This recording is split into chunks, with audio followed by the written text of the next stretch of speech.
지금 우리는 믿음의 대상이 누구인가, 믿음의 내용이 무엇인가를 진술하고 있는 사도신경을 매주 하나씩 배우고 있습니다. 우리의 믿음의 대상이 누구인가? 삼위일체 하나님을 우리는 믿습니다. 그런데 이 삼위일체 하나님은 본질로는 한 분이시지만 성부, 성자, 성령 이렇게 삼위로 계시면서 사도신경에는 각 위에 대한 우리의 신앙 고백을 각각 진술을 하고 있습니다. 그래서 우리가 지난주부터 먼저 성부 하나님에 대한 우리의 신앙 고백을 살펴보고 있는데요. 과연 어떠한 분이시기에 우리가 믿는다라고 고백을 하고 있는가 하는 부분에서 전능하사 천지를 만드신 하나님 아버지를 내가 믿습니다. 그래서 지난주에는 아버지이신 하나님, 전능하신 하나님에 대해서 생각해 보았습니다. 그리고 오늘은 창조주 하나님, 우리 성부 하나님은 창조주 하나님이시다 해서 다 합하여서 전능하사 천지를 만드신 하나님 아버지를 내가 믿습니다. 이렇게 고백하게 되는 것입니다. 우주의 기원을 설명하는 큰 두 기둥이 있죠. 여러분이 잘 아시는 진화론과 창조론입니다. 그런데 이것은 서로 대치하고 있는 내용이어서 우리가 잘 이해할 필요가 있습니다. 어렸을 때부터 학교에서 배워온 진화론은 사실 19세기에 영국의 생물학자였던 찰스 다윈이라고 하는 사람이 종의 기원이라고 하는 책을 저술하면서부터 대두가 되었습니다. 여기 종의 기원 할 때 종은 이렇게 땡땡 치는 종 아니고요. 또는 이렇게 일꾼, 머슴, 노예 이런 의미의 종도 아니고 품종 또는 종자 할 때 종입니다. 여러 종류 할 때 종, 그런 종의 기원이라고 하는 책에 그가 진화론의 바탕이 되어지는 자연 선택설이라고 하는 이론을 펼쳤습니다. 이것은 이 땅에 있는 모든 종, 식물이 되었든 동물이 되었든 그런 종들이 변이를 일으킨다는 것이고요. 그 변이를 일으키는 과정에서 환경에 적합한 강한 것들이 살아남는다. 우리가 적자생존이라는 말을 많이 쓰는데 그렇게 환경에 적합한 강한 것들이 살아남게 된다는 이론이에요. 그러면서 그것이 일정한 과정을 거쳐 반복되면서 그 사이에서 진화가 일어난다 하는 것이 바로 진화론의 모체입니다. 제가 진화론을 이렇게 자세하게 설명하는 그런 시간이 아니기 때문에 진화론에 대한 개괄적인 말씀만 드렸고, 저는 목사로서 이 진화론이 어떠한 모순을 가지고 있는지 간단하게 한 두 가지를 말씀을 드리면요. 먼저 합리적인 차원에서의 모순은 이런 것입니다. 우리가 진화론을 과학 시간에 배우잖아요. 생물 시간에 배우지 않습니까? 이 과학은요, 절대 금기시하는 게 있어요. 뭐냐 하면 추론 위에 가설을 세우는 이것을 절대 금기시해요. 그런데 진화론은 절대적으로 추론, 가설 위에 세워진 학문이에요. 그런 면에서 대단히 비합리적 논리다 하는 것이고요. 그거보다 더 심각한 모순은 의미적 차원에서 볼 때에 인간의 어디서 와서 어디로 가느냐 하는 기원과 종착에 대한 이야기를 진화론은 해주지 못합니다. 기껏 그 진화론에 따라서 생각을 해보자고 한다면 윤회 정도 생각할 수가 있어요. 윤회 사상, 불교나 힌두교에서 주장하는 윤회되어진다 하는 그런 정도 이야기할 수 있는데, 만약 그렇다고 한다면 말이죠. 이제 우리가 여러분들 다 자기 띠 알고 계시죠? 그 12지간을 통해서 띠 이렇게 다 하잖아요. 우리 기독교인은 전혀 그 신경 쓸 건 없는데 아무튼 워낙 어렸을 때부터 들어온 거기 때문에 저도 띠가 있어요. 저는 소띠예요. 그러면 이제 가정을 했을 때 어디서 와서 어디로 가는지를 모르는 인생이라고 한다면 내가 혹시 전생에 소였는데 어찌어찌 하다가 이렇게 우수종으로 이렇게 변화가 되어가지고 내가 인간이 됐나 하는 이런 생각을 할 수도 있고요. 또 내가 지금 여기서 죽고 나면 어찌어찌 하다가 다시 소로 돌아가나 이런 생각도 할 수 있게 되어져요. 그래서 어디서 와서 어디로 가는지를 모르는 상태에서의 현재적 삶을 사는 우리 인생의 삶의 의미라고 하는 것은 찾아볼 수가 없는 거예요. 그렇게 사는 인생에 무슨 의미가 있단 말입니까? 그래서 의미론적 차원에서 볼 때에도 진화론은 대단한 모순을 가지고 있어요. 삶의 의미를 전혀 부여해 주지 못하고 있는 것입니다. 그런 면에서 볼 때 이 우주의 기원을 이야기하는 것은 과학으로 이야기하는 것이 아님을 알 수 있어요. 철저하게 세계관의 문제라는 걸 아는데요.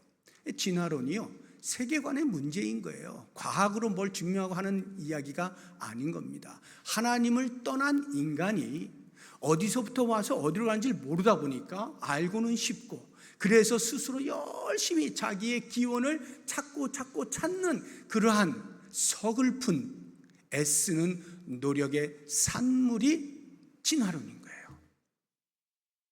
그거에 비해서 우리 성도들은 너무나 명확하게 알고 있죠. 인간이 어디서부터 왔는지. 창조론, 성경이라고 하는 틀 속에서 세계를 바라보니까 기독교 세계관에 있어서 온 우주 만물은 하나님이 창조하셨다 하는 여기에 근거해 우리는 신앙생활을 해 나가게 되는 것입니다. 성경이 창조론을 이야기하고 있는 것은 너무나 명확하죠. 성경의 첫 책, 첫 장, 첫 절, 성경이 시작하는 가장 처음에 태초에 하나님이 천지를 창조하시니라 하는 대전제 속에서 창조가 시작돼요. 인류의 역사가요, 시간과 공간이라고 하는 것이 그 태초에 함께 출발을 하면서 하나님께서 천지를 창조하심으로부터 인간 역사가 출발을 하게 되는 것입니다. 이것은 비단 성경의 대전제뿐만 아니라 하나님을 믿는 수없이 많은 성도들이 계속해서 하나님의 창조주 되심을 고백해 왔어요. 예를 들어서 시편 33편 6절을 보시면 시편 32편이나 34편이 다 다윗이 지은 시로 표제어가 나옵니다. 그런데 이 33편만 표제어가 없거든요. 대부분의 학자들은 다윗의 시로 보고 있는데요. 아무튼 보시게 되면 여호와의 말씀으로 하늘이 지음이 되었으며 그 만상을 그의 입기운으로 이루었도다 해서 하나님의 창조주 되심을 고백하고 있지 않습니까? 신약으로 넘어와서 사도 요한도 고백합니다. 요한복음 1장 3절 보시면 만물이 그로 말미암아 지은 바 되었으니 지은 것이 하나도 그가 없이는 된 것이 없느니라. 사도 바울도요, 로마서 11장 36절 보시면 이는 만물이 주에게서 나오고 주로 말미암고 주에게로 돌아감이라 해서 하나님께서 온 우주 만물의 주인이심을 이야기하고 있습니다. 베드로 사도도 마찬가지예요. 베드로서 3장 5절을 보시면 이는 하늘이 옛적부터 있는 것과 땅이 물에서 나와 물로 성립된 것도 하나님의 말씀으로 된 거야 라고 고백을 하고 있는 것입니다. 이들의 고백을 보게 되면요, 이들이 어느 날 갑자기 전화를 해가지고 우리 한 자리에 모이자 해가지고 야 우리가 이거 믿고 있는데 우리 입 맞추자, 하나님께서 온 우주 만물 창조하신 것으로 우리 하지 하고 입 맞추어서 흘러내려온 고백이 아닙니다. 이 다윗이라든지 이 신약시대 사람들은 시대적으로 시간적으로 전혀 만날 수도 없는 사람이 서로 알지도 못해요. 그런 사람들이 동일하게 하나님을 믿으면서 온 우주 만물이 하나님의 손으로 만들어진 것임을 알게 되고 고백하게 된 거예요. 그 고백이 오늘날까지 이어져서 우리도 역시 마찬가지로 이들과 다를 바 없이 성경을 통하여서 온 우주 만물이 하나님의 손으로 지은 바 된 것을 고백하고 있는 것입니다. 이렇게 성도들의 고백뿐만 아니라 하나님의 손으로 지음받은 피조 세계 자체가 주인이 누구인가를 명백하게 증명을 해요. 시편 19편 1절을 보면요, 하늘이 하나님의 영광을 선포하고 궁창이 그의 손으로 하신 일을 나타내는도다. 피조 세계 자체가 누가 주인이신지를 명백하게 이야기한다고 고백을 하고 있는 것입니다. 그렇다고 한다면 이제 우리는 진화론이 아니라 창조론이다.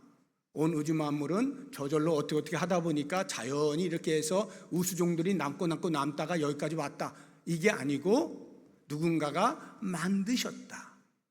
하나님께서 만드셨다. 이것을 믿는 이제 창조론자들인데, 그러면 이제 몇 가지 좀 궁금한 것들이 있을 수가 있어요. 제가 대표적으로 한 3가지 정도만 여러분들이 궁금해할 만한 것 뽑아서 질문과 함께 답을 한번 드려보겠습니다. 먼저 궁금한 건 이거예요. 우리가 성경의 역사를 보면요, 아브라함이 BC 2000년대의 사람입니다. 그리고 아브라함으로부터 그 조상인 아담, 최초의 인간인 아담, 그때까지의 연대를 족보를 통해서 이렇게 계산을 해보면 대충 2000년 정도예요. 그러면 BC로 4000년 정도, 그리고 AD로 넘어와서 지금까지 한 2000년 이상 이렇게 흘렀잖아요.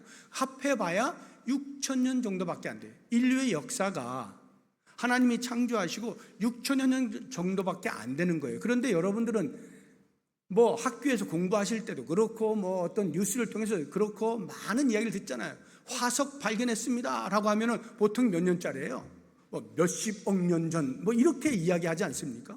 그러면 지금 성경에서는 창조론의 입각에서 6000년밖에 안 된 이 세계가 어떻게 몇십억 년짜리 화석이 나올 수가 있는가? 이상하잖아요. 둘 중에 하나가 거짓말이 아니에요? 창조론이 거짓말이든지 이 화석이 거짓말이든지 그럴 건데, 가만 생각해 보시면요, 하나님께서 천지를 창조하실 때 만든 그 모든 것들은 이미 완성품으로 만드신 거예요. 완성품이라고 하는 것은 그게 연령이 몇 년짜리인지 아무도 몰라요.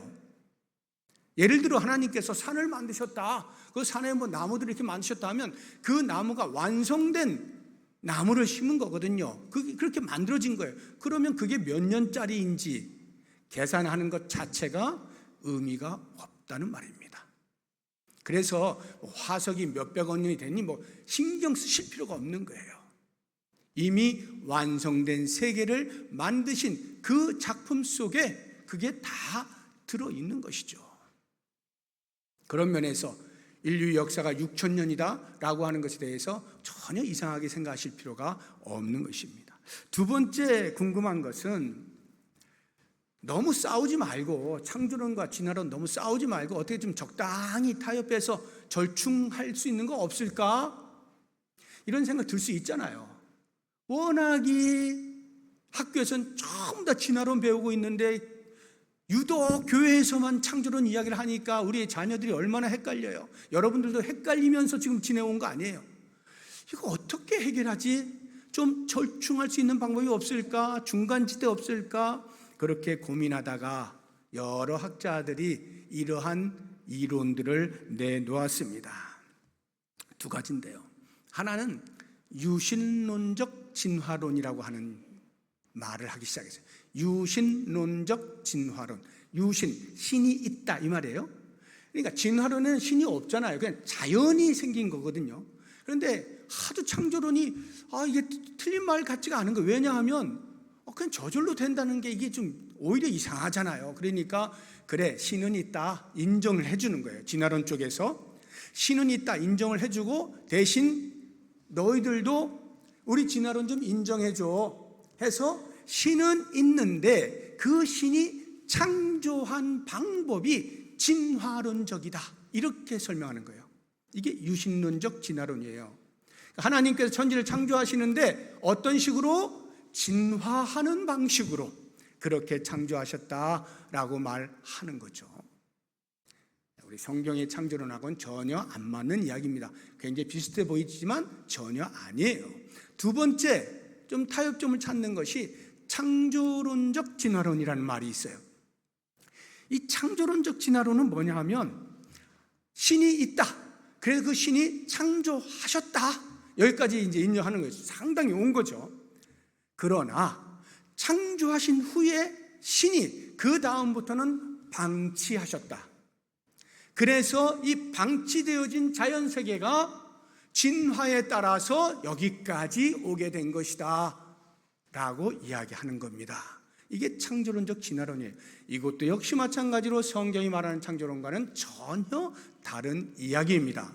그래서 유신론적 진화론이라는 이야기를 들으면요, 마치 한복저고리에 양복바지 입은 것 같은 이상한 모습이에요. 그런 이론이 말이죠. 또는 창조론적 진화론 같은 것들은 하나님을 굉장히 나태하신 분으로, 게으르신 분으로, 무책임하신 분으로 창조만 해놓고 덜렁, 자 이제부터는 알아서 하는 거야, 알아서 진화가 되든지 뭐가 되든지 너희들 마음이야 하고 내팽개치신 그런 하나님으로 만들어 놓으신 것입니다. 그런 면에서 볼 때 이 두 가지는 다 우리 창조론과는 전혀 맞지 않는 이야기다 하는 것이고요. 그럼 마지막 세 번째 질문, 그렇다면 목사님 창조론을 저에게 좀 증명 좀 해주세요, 이렇게 말하시는 분이 계셔요. 과연 창조론을 증명할 수 있느냐 하는 겁니다. 창조론을 증명할 수 있느냐? 저의 대답은 없습니다. 없습니다. 창조론은 증명할 수 없어요. 그러면 어떻게? 그래서 믿음이 대두되는 거예요. 믿음의 문제가 이제 이야기가 될 수밖에 없는 것입니다. 우리가요, 하나님께서 창조주이심을 믿습니다 라고 말을 할 때 그 의미를 혹시 이런 식으로 오해하시면 안 됩니다.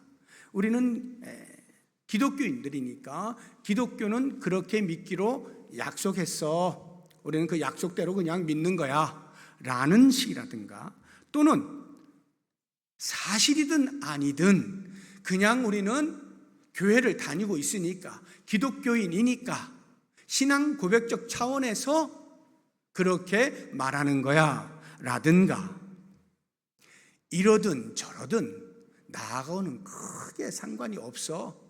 뭐 사회에 나가서 진화론 얘기하면 알았어 이렇게 얘기하고, 교회에 와서 창조론 이야기하면 이렇게 하면 되는 거지 뭐 별 상관없어 라든가, 아니면 진화론이 가만히 얘기 들어보니까 사실 어떤 과학적 근거가 뚜렷한 게 아니라 전부 추론 위에, 가설 위에 세워진 거네. 아, 이거 별거 아니었구나. 믿op지 않으니까 대신에 그러면 그래 창조론을 믿자 라든가 하는 이런 식의 믿음이 아니란 말입니다.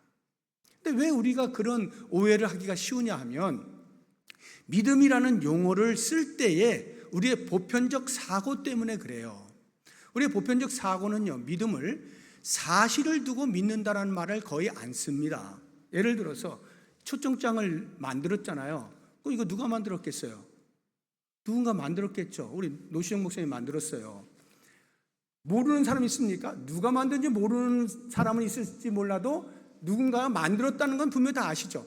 그러니까 이걸 놓고 초청장을 나는 누군가가 만들었다고 믿어 라고 말하는 사람은 없어요. 다 아니까요. 사실은 믿는다라고 잘 표현을 안 합니다. 사실이니까요. 누가 만들었으니까 나왔지, 이게 뭐 어디서 갑자기 뭐 뚝 떨어지겠어요?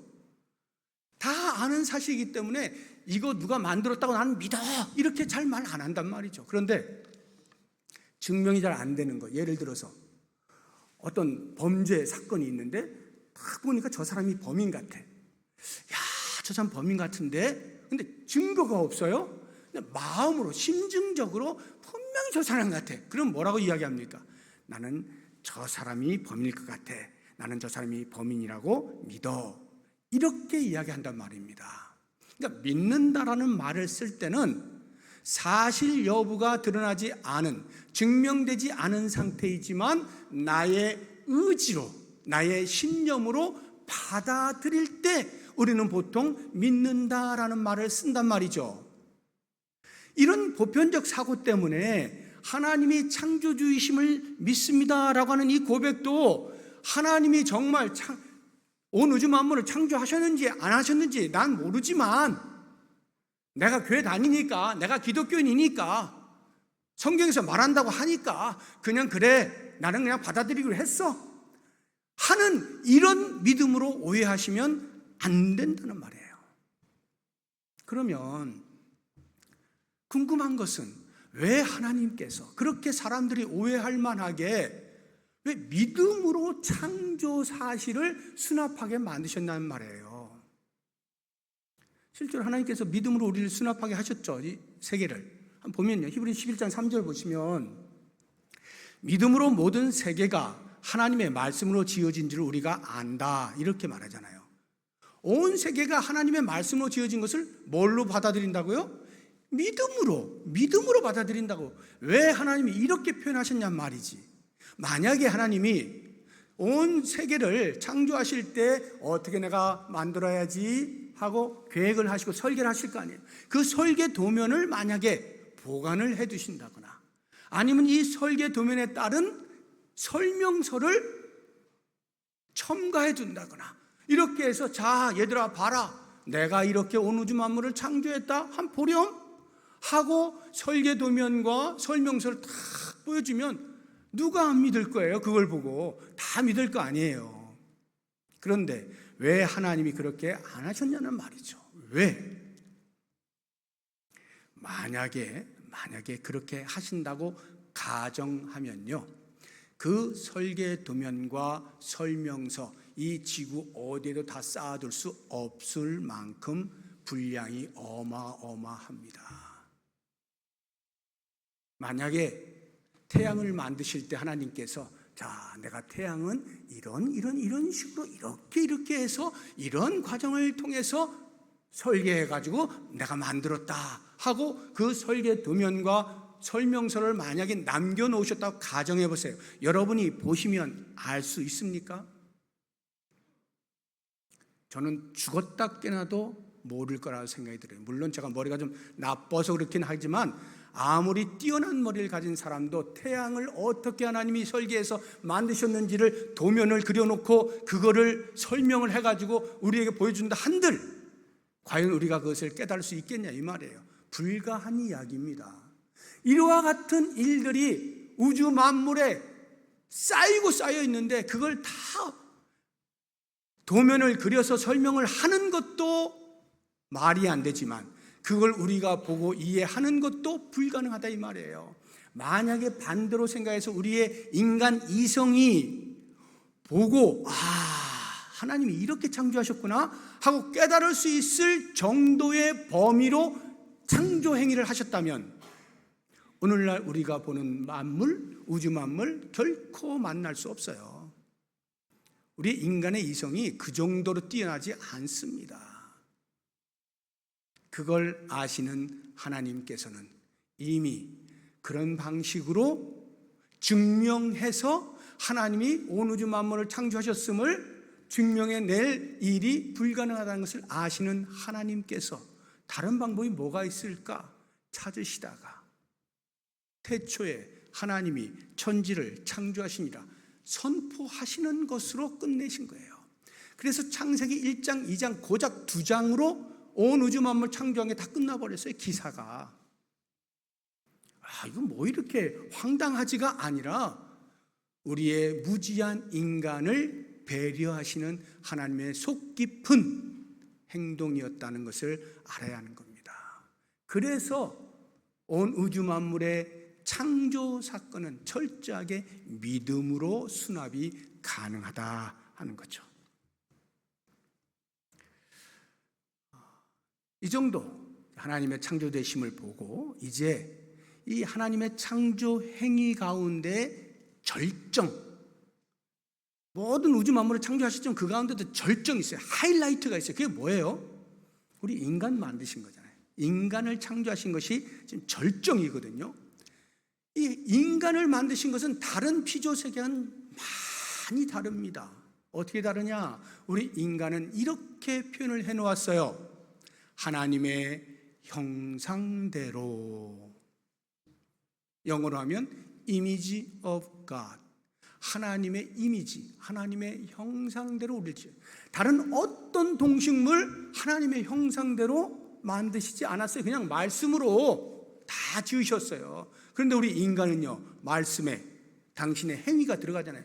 흙으로 빚으시고 생기를 그 코에 불어 넣으시잖아요. 이렇게 해서 당신의 형상대로 우리를 지으셨다 하는 것이죠. 하나님의 형상대로 지었다는 말의 의미가 무엇일까를 아주 쉽게 누구나 이해 가능하도록 제가 표현을 만약 해본다고 하면, 하나님과 가장 가까운 상태의 존재로 만드셨다, 이렇게 표현을 하고 싶어요. 하나님과 가장 가까운, 가장 닮은 상태의 존재, 이것이 인간입니다. 성품적인 면에서 닮아 있죠. 존재 양식, 공동체로 존재하시잖아요. 그런 것처럼 우리의 존재 양식도 공동체거든요. 이러한 존재 양식이라든가 아니면 다스리고 정복하고 하는 이런 통치력 부분에 있어서도 역시 마찬가지로 우리는 하나님을 닮아 있어요. 제가 왜 이런 말씀을 드리냐 하면, 진화에 따르면 우리 인간들이 예를 들어 많이 들어오셨던 원숭이에서 진화돼서 원숭이에서 우수종들이 계속 이렇게 살아남아가지고 결국은 이 모습이 되었다라고 하는 이러한 우수종, 진화되어지는 과정 속에서 살아남은 우수종으로서의 상대적 가치를 갖는 인간이 아니라는 말이에요. 우리 인간은 철저하게 지으신 창조주 하나님을 가장 많이 닮은 절대적 가치와 의미를 갖는 존재가 인간이에요. 우리 인간이 그런 인간이라고요. 적당히 다른 종보다 좀 더 우수해가지고 이렇게 살고 있는 게 아니라고요. 하나님의 깊으신 뜻을 따라 하나님의 형상대로 지음받은 존재가 바로 나다 하는 거예요. 그래서 20세기의 그 미국의 그 칼빈주의 신학을 대표하는 신학자 중에 한 사람이 앤서니 후쿠마라고 하는 사람이 있는데, 이분이 개혁주의 인간론이라고 하는 책 속에서 이런 표현을 했어요. 인간을 가리켜서 created person이라고 하는 단어를 썼어요. 이걸 번역을 하면 피조된 인격체, 이 정도로 번역을 할 수가 있어요. 앞에 created, 피조되었다라는 말은 하나님께서 만드셨다는 것이니까 우리 인간은 철저하게 하나님 의존적 존재라는 뜻이에요. 그러니까 하나님을 빼놓고 인간을 설명할 수 없다는 말입니다.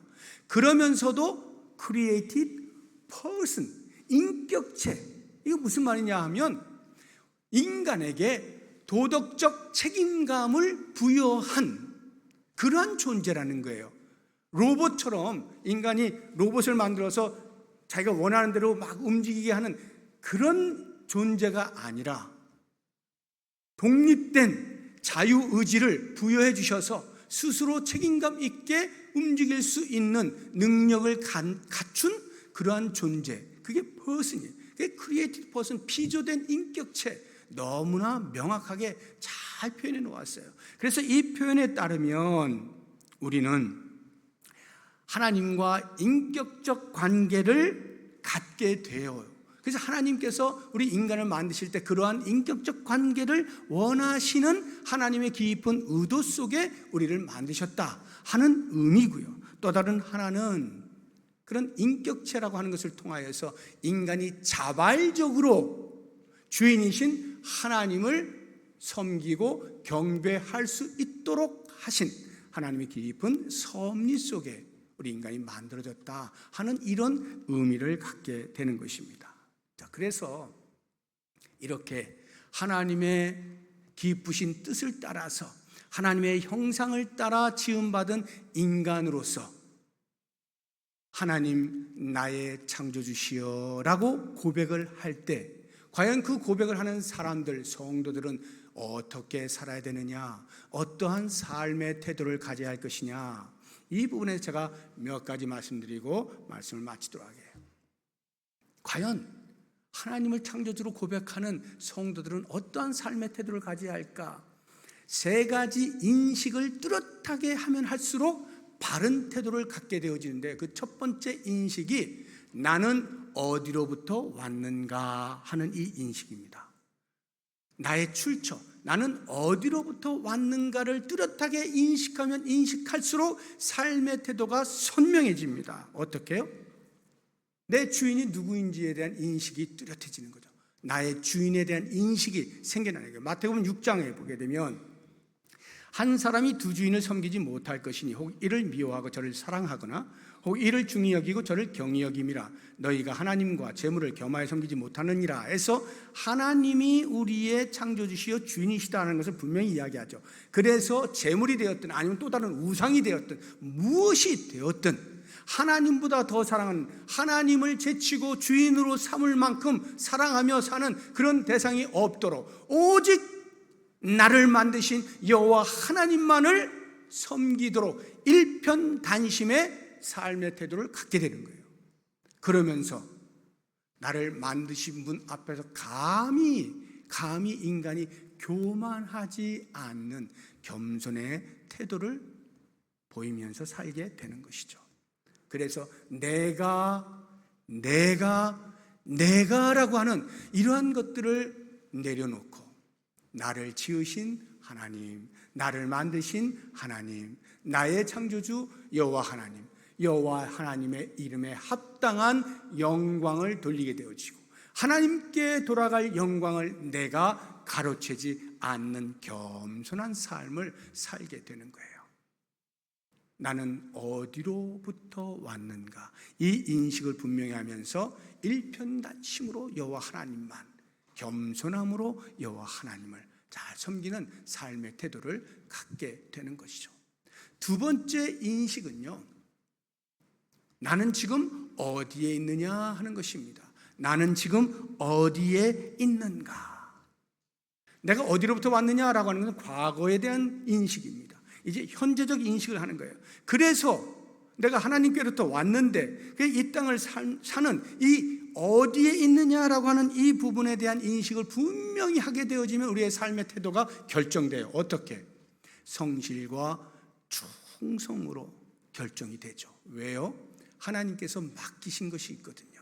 우리에게 맡기신 청지기의 사명이 있거든요. 우리 창세기 1장 26절 27절 보면 하나님이 자기 형상 곧 하나님의 형상대로 사람을 창조하시되 남자와 여자를 창조하시고 28절 하나님이 그들에게 복을 주시며 하나님이 그들에게 이르시되 생육하고 번성하여 땅에 충만하라. 땅을 정복하라. 바다의 물고기 하늘의 새와 땅에 움직이는 모든 생물을 다스리라. 충만하라, 정복하라, 다스려라. 이와 같은 말씀들은 우리로 하여금 권위를 가지고 너희들 마음대로 해라 이런 뜻이 아니라 하나님께서 만드신 이 자연 만물 인간들이여 잘 관리해라. 그래서 상생하여라 이 말씀을 하고 있는 거거든요. 이 관리하는 책임, 즉 청지기의 사명이 우리에게 부여된 거예요. 나는 지금 어디에 있느냐에 대한 인식이 분명한 사람은 이렇게 청지기 사명을 놓치지 않고 성실함으로 충성됨으로 삶의 태도를 보일 수가 있는 거죠. 그리고 또 한 가지, 나는 지금 어디에 있는가, 이 현재의 삶에서 다른 그 무엇보다도 우리 하나님을 닮는, 하나님의 형상대로 지음받은 우리 인간이 하나님을 닮는 윤리적인 삶을 살게 되는 것입니다. 왜냐하면 레위기 보니까 이렇게 말씀하고 있어요. 11장 45절에 나는 너희의 하나님이 되려고 너희를 애굽 땅에서 인도하여낸 여호와라. 내가 거룩하니 너희도 거룩할지어다. 하나님의 성품은 죄와 짝할 수 없는 순결하고 청결하고 거룩하심이에요. 우리가 하나님의 형상대로 지음받았기 때문에 우리의 하나님의 거룩하심처럼 우리도 거룩한 삶을 사는 거예요. 이 거룩이라고 하는 것이 윤리적 차원에서, 우리 기독교는요 윤리의 종교는 아닙니다. 그렇지만 대단히 윤리적이에요. 그러니까 윤리를 추구하는 종교는 아니에요. 그런데 그 삶을 보면 그 어떤 사회, 그 어떤 종교보다도 고상한 윤리를 가지고 있어요. 성경을 보시게 되면요, 성경이 우리에게 요구하는 바가요 굉장히 어려운 삶입니다. 어렵다는 것이 우리가 익숙한, 죄와 짝하고 있었던 그 익숙한 삶에서 벗어나려고 하니까 어려운 거죠. 어색하고. 사실은 우리가 원래 그렇게 사는 사람들이죠. 하나님의 거룩하심을 따라서 거룩하게 사는 윤리, 고상한 윤리를 가지고 사는 사람들인 거예요. 그러니까 우리가 지금 어디에 있느냐라고 하는 이 인식을 분명히 하면 하나님의 거룩하심을 닮아가는, 하나님의 성품을 닮아가는 삶을 살아야 되겠다는 것 너무나 당연하게 다가오는 거예요. 이게 우리의 삶의 태도가 되는 거예요. 마지막 세 번째, 우리의 인식. 과거와 현재, 이제 미래로 향해서 나는 어디로 갈 것인가 하는 인식을 하게 되면 우리의 삶의 태도가 다시 한번 명확하게 나타나는 게 있어요. 나는 어디로 갈 것인가 분명하십니까? 어디로 갈 것인지 분명하십니까? 그게 분명하면 지금 내가 살아가는 삶에 이와 같은 태도가 나오게 되는데, 그것은 바로 확신과 소망을 가지고 담대하게 살게 됩니다. 히브리서 10장 보겠습니다. 34절 이하에 너희가 갇힌 자를 동정하고 너희 소유를 빼앗기는 것도 기쁘게 당한 것은, 그럴 수 있었던 것은 더 낫고 영구한 소유가 있는 줄 알미라. 그러므로 너희 담대함을 버리지 말라. 이것이 큰 상을 얻게 하느라. 아무리 이 땅에서 힘들고 어려운 삶이 다가온다 할지라도 거기에 주눅들거나 포기하거나 낙심하여서 주저앉지 않는단 말입니다. 왜냐하면 더 나은 삶, 영구한 삶이 기다리고 있기 때문에. 우리가 어디로 가는가를 분명히 알면 더 낫고 영구한 도성, 하나님께서 예배해 놓으신 그 상, 그것을 바라보고 이 땅에서 아무리 나를 옥죄어오는 고통스러운 삶이 있다 할지라도 쉽게 포기하지 않아요. 오히려 담대하게 나갑니다. 상을 바라보고 말이죠. 담대하게 살아요. 이게 우리의 삶의 태도예요. 창조주 여호와 하나님을 나는 믿습니다 라고 고백을 하는 그 고백 속에는 바로 이와 같은 삶의 태도가 다 들어있는 거예요. 어디서 왔느냐? 오직 하나님만 섬기는 나의 주인 겸손히 일편단심을 하나님만 섬기고 그 하나님께 감사하고 찬양하는 그러한 삶을 살아내는 거예요. 나는 지금 어디에 있는가? 하나님께서 맡기신 청지기의 직분, 성실하게 충성스럽게 잘 감당하며 하나님의 성품을 온전히 닮아가는 거룩한 삶을 살아가는 거예요. 내가 어디로 갈 것인가를 분명히 알면 그 더 낫고 영구한 도성을 바라보면서 오늘 나는 확신과 소망 가운데서 담대하게 살아갈 수 있는 거죠. 이와 같은 삶이 하나님을 창조주로 고백하는 우리 모든 성도들의 삶 가운데 뚜렷하게 나타날 수 있기를 주의 이름으로 축복합니다. 기도하겠습니다.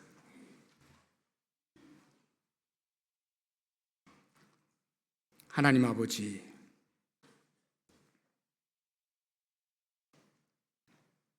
우리의 주인 되어주셔서 감사합니다. 우리를 지으시고 하나님의 성품을 따라 살아갈 수 있는 특권을 주신 것 참 감사합니다. 이 은혜를 기억하면서 이 땅에서 어떠한 경우에도 주눅들지 않게 하시고 비굴해지지 않게 하시고 소망 가운데에서 담대하게 하나님의 이름을 높이며 하나님의 거룩하심처럼 거룩의 삶을 살아내고 하나님 앞에 늘 감사와 찬양으로 예배하면서